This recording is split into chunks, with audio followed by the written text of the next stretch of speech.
The big number is is tomorrow. We got CPI print tomorrow morning. There's a little bit of skittishness, it looks like, in the markets the last 2 days. For the Cleveland Fed is estimating it to be much lower, revising it downwards. So I think that's part of the reason the market the last couple of weeks has kind of rallied maybe. But these things are so hard to predict. Short-term movements and macro market short-term movements.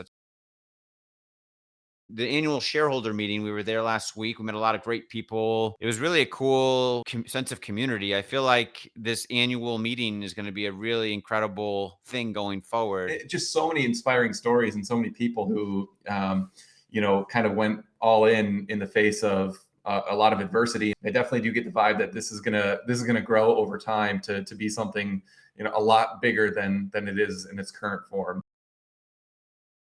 You look at what's ahead, and we've got investment grade rating most likely, coming out in the next month or two, hopefully. Q3's, shaping up to be a pretty strong quarter. And AI day, like, let's not sleep on that. And so Lemonade, I see in insurance doing something similar to what Interactive Brokers did and building its own kind of backbone. Other than life insurance, they've built out their own infrastructure from the ground up. And then the best thing about Lemonade, perhaps, that you combine that is, with Robinhood type interface. It's simple to use. It's great for young people. They just adapt to it quickly. It leads to what I think a huge market share potential for Lemonade in the future from a product perspective, if they can execute on controlling costs and not having to raise too much capital too soon and so forth. And, and the metrics will follow. The customers will come, in my mind. From your perspective, you see something different in Lemonade. You see it from more of a modeling perspective. All those things that you, described translate into future revenue. It was something of a monster of an earnings report. They beat on the top line and substantially on the bottom line. They guided that this current quarter, so Q3, is going to be their quarter of peak losses. I suspect a lot of that is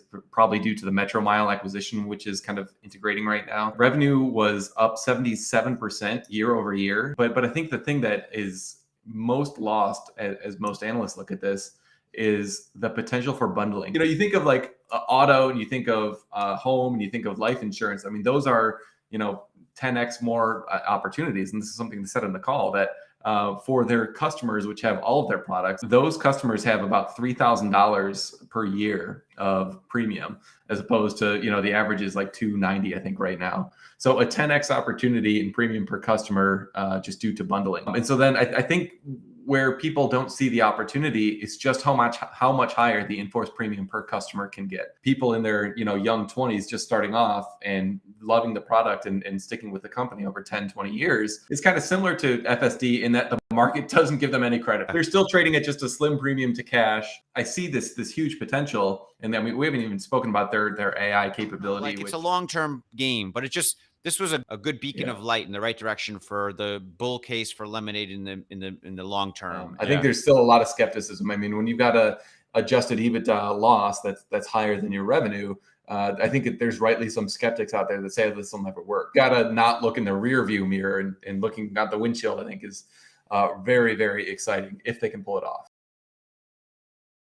I mean, I think the wide release of full self-driving will be nice for the earnings, but it gets really nutty when they set up a robotaxi network. I think from your modeling analysis, the real nutty margins happen when there's actual robotaxi network being employed. They said they're going to be pretty measured in the way that they roll that out. It does make sense to kind of figure out the loss ratio bit first before you go too crazy on expanding that out. I think they'll take some time, work that out, and then kind of slowly roll it out to some other states. If we were to do a deep dive on the Lemonade model right now, it would just be it'd be a point in time view on what we think Lemonade could look like down the road. I think it's going to change quite a bit as the actual results come in over the next, say 12 months in particular.